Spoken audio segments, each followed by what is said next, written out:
Hey everyone, thanks so much for joining my channel again today. I'm going to be doing a first impression review of the latest hilt from Anakin Starkiller. This is the Rescuer.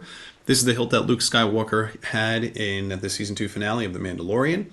This is a hilt that's been highly sought after, that a lot of people have been wanting to see get made over the last 2 years, and thankfully we have Anakin Starkiller to come along and put this out for us. This run, he already had these on hand back in I think the beginning of December. I think it was they did that video Haloax and Anakin Starkiller that these went on sale.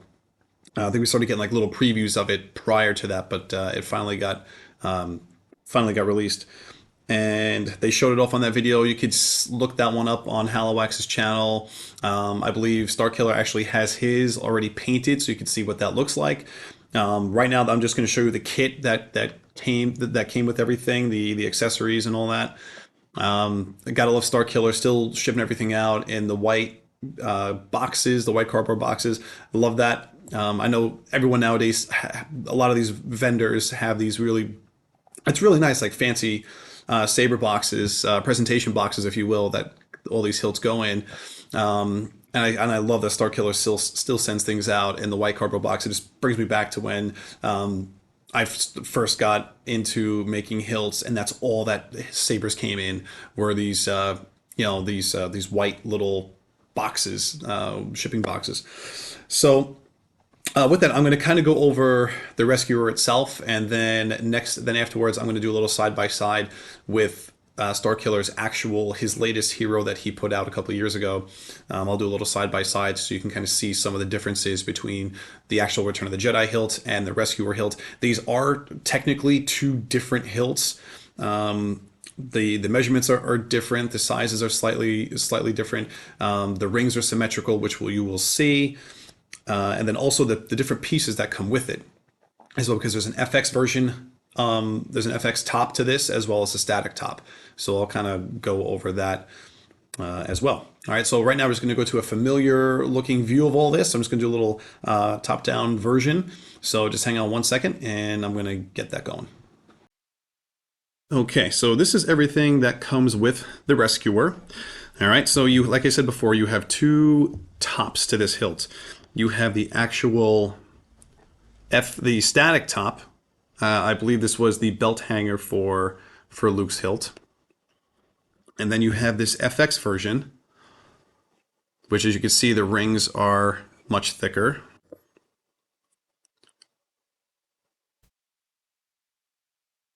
Okay. Mostly everything else is similar, with the exception, of course, the emitter.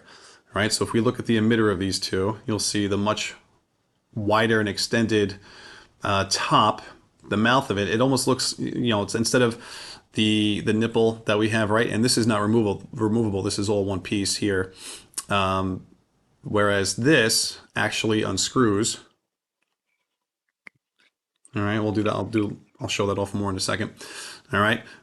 This technically, if we take this off, so it does screw out at the middle. Okay, unthreads there. This is all one piece. Can't take anything off here. However, if you are going to do a chassis, right, that's going to have the extendable PCB at the end, and you're going to have the PCB connector inside here as you're taking it off. The LEDs on the inside, if on the connector of this, as it's going into here, if you turn it on, technically it will shine through this. So you can see that hole is bored all the way through. You can kind of see the white on my shirt a little bit through there. So you will actually get a little green through using this top. Of course, you just won't be able to put a blade in it. Now, if the one thing that's nice about this, you'll notice they're different from the Return of the Jedi hero. There's no nipple grub screw. Typically, there's one on here that is not present. You have a large step here between the actual top of the hilt and the lower section. So this is a little bit larger. The pommel cubes are actually fantastic. These guys are not sharp at all. And the way that these are cut, the angles are definitely different than the Return of the Jedi hilt itself. So I'll kind of show that off in a minute. Where the tri-ring is, of course, is slightly different. You have the traditional. Let me get that right. The Anakin Starkiller pommel cap. This unscrews, and you do have. There is a static cap that does come with this. Okay, so you can put this on if you'd like.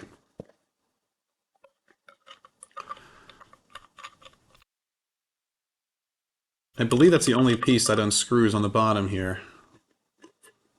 Yeah, nothing else does. So it just unthreads from the middle. And then of course you have the lineup for your box, right, for the control box. Now the control box is slightly different than the control box for the hero. Okay, so for here, so there's only going to be, I think it's a single switch, if I'm not mistaken, from what Starkiller had said on his video. You might be able to modify it, but as of right now, I think it was just one switch at how they were doing it. As you can see here, the triangles are different, right? So the triangles are a little bit more isosceles, right? So you got like it almost looks like there's two equal sides here, and then for the two angles, and the one that's going straight down, it's a little bit shorter. This is a little bit more reminiscent of the Rilo hilt, which a lot of people thought that could be what they were using in the Mandalorian episode. The screws themselves are actually larger than what's on the hero, and all of those accessories do come with the hilt. Okay, you got your tri-ring here. You've got this black Delrin, the black box for the switch, a bunch of grub screws, a Allen wrench, and then the gold card. Now the gold card, this is different, of course, than the clamp card that was for the Return of the Jedi hero. And from what everyone is saying, this has to be sanded down a little bit in order to slide into the control box. And Starkiller did that on purpose, he said, to make it nice and snug. He don't want this sliding around too much. So just know that ahead of time. Just be very careful shaving it down. Take small runs at it, and then keep sliding it in the control box to make sure that it's nice and stable. I believe that there is someone in the community that may have helped out with the measurements of this. Someone that they know for, I think, Halawax and or Starkiller. So that's one of the reasons why they were able to get such incredible measurements of this hilt and it'd be so accurate to the prop. So I think that's very important to note. So if I am going to put on larger top here. So it's funny, these grips here are a little bit thicker, you could see, and everything's even. These are symmetrical. So these rings are not uneven in thickness or in width at all. Similar, the way that the Return of the Jedi is, how it's a little wonky with the asymmetrical rings. This is almost very reminiscent of the Last Jedi hilt or the sequel trilogy Luke hilt because of how chunky and thick the ring section is. I think this might even be chunkier than the sequel trilogy, but it's reminiscent of that. I do like that we have a separate top for the display versus the FX. And nowadays with PCBs, it does make things much easier to be able to swap those out. So as you can see, here we have a nice opening. There's a nice little spot right in here, a nice little recessed area for a PCB to go, so the blade can be nice and flat. Okay, so this side here, we have the grub screws that go in, all of those, and that's going to basically tie onto the blade, and then this is going to just go right on top, just like that.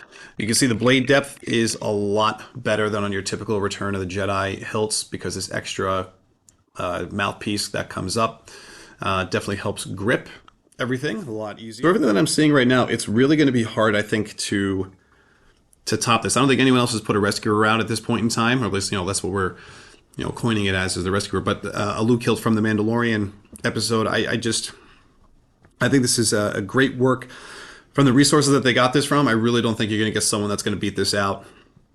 But I'm very happy that they were able to make this, and especially Starkiller, because he's put out so many different versions of the Luke hilts over the last couple of years with his V2s and his heroes. So being able to kind of continue in his family, if you will, of that Luke family, I was happy to get this. So I'm taking out now. This is the Starkiller hilt of his hero from a couple years ago.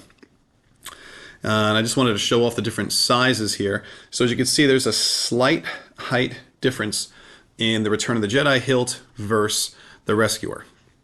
Okay, now again, these are technically they are two different hilts and how they were designed and made. So I do expect there to be differences in the sizes and some of the other little details of this hilt. The control boxes themselves, I wanted to show that off. This is where I was talking about before, how they are going to be slightly different. Okay, so if you look here, the triangles here on this hilt are a little bit more equilateral, if you will, right? Like all sides are basically equal for the most part, where, like I said before, these are almost like isosceles. Two sides are equal and then one side is different. The screws on this hilt are much smaller, and as you can see, they're asymmetrical. They're not in the same position. Whereas the one on the Rescuer, these are a little bit larger and, of course, in the same exact spot. The difference also is the difference in gold. The color gold that they use is different than the Return of the Jedi is different than the Rescuer. It's going to be, I think it's almost more of like a solid or a pure gold. I forget the color that they used. I think Halowax goes over it in his video, the one that he painted up. There is no gray, right? So on here, there's an actual like gray underneath, right? On this, when I paint this, it's going to be the entire top piece. This is all going to be gold. There's no gray on the rails underneath. Okay, so, and the tri-ring, let me take this guy out of the box here. I don't want to take all the accessories out because I certainly don't want to lose the tiny grub screws, nor did I want to lose the little triangles. So this guy's welded. It's like a welded piece, a welded tri-ring. So I'm just going to end up cutting that, and I'll end up putting that on. I think this might be the Dave Parkin ring. Tri-ring, if I'm not mistaken, that I put on this one. So I'll end up cutting this and using a vice grip to get that on, to get this on here. But you can see they are a slightly different size. And even if you go with the saved, if you go with the FX one, I think this one might even be slightly shorter too, compared to the other one. Oh no, these are about the same height. That's about the same height. But you can see like the necks are very similar. Let's try and get these a little bit closer. So the neck sizes really aren't too different at this point. But you can definitely see the difference in the emitter though. Like that's probably one of the biggest differences here. So much more blade depth to have versus the old Return of the Jedi version. Right, like if I can get this one here too. There's just a little bit more blade depth on here than compared to the original. Which makes it easier because that's one of the harder things when making a Return of the Jedi hero in FX. Is typically the lack of blade depth, right? So the blade can sometimes be a little wobbly if it's not secured really well. But overall too, like look, you can see for the people that don't realize about that hilt as much, you can see the differences in the sizes between the rings, right? The different thicknesses, the different angles, even the cuts, like the little V cuts in between the rings are very different than the Luke hilt. So I just wanted to show that off just a second, just so you can kind of get an idea of some of the differences between the actual Return of the Jedi hilt and the Rescuer. You know, one of the great things that actually I believe that Halowax and Starkiller talk about in their video is, you know, we're always striving to get these screen accurate versions of these hilts when these kits go out and when we put them together, and now we have the opportunity to do that because they're, you know, essentially using very similar I don't want to say technology, but the way that they have the blade work in some of the shots, even in the Mandalorian in that finale in season 2, it doesn't even look like they have like FX visual effects going over the green blade. It almost looks like the polycarbonate blade that we typically use lit up with the electronics, the inside electronics, using neopixels. You know, from like from distant shots, it doesn't even look like that they even put FX over it. So you can kind of see how even nowadays these FX hilts that we're making, you can almost say are pretty screen accurate compared to what they're using right now, which I think is pretty cool. Give me 1 second, guys. I'm going to just change the angle back. Yeah, so guys, that is pretty much going to be my review for this hilt. This is on Starkiller's website right now at starsend.com. I believe these are back in stock. They were about 175 a piece. Well worth it, of course, if you're a Luke Skywalker fan, but if you are a Mando fan of that series and you're looking to get props from there, this is a great one to get. Of course, it was also in the Book of Boba Fett. And maybe who knows what we'll see going forward, right? We have season 3 of The Mandalorian coming out soon, and also the Ahsoka series later this year. So who knows if we're going to see Luke Skywalker again, but there is probably a good chance that we will. And also with that, I did hear the inside. Starkiller did say that this was a 1 inch, and there was some slight debate whether the chassis will fit the mom chassis may actually fit in here. I haven't tested that myself, so I don't know if that's true or not.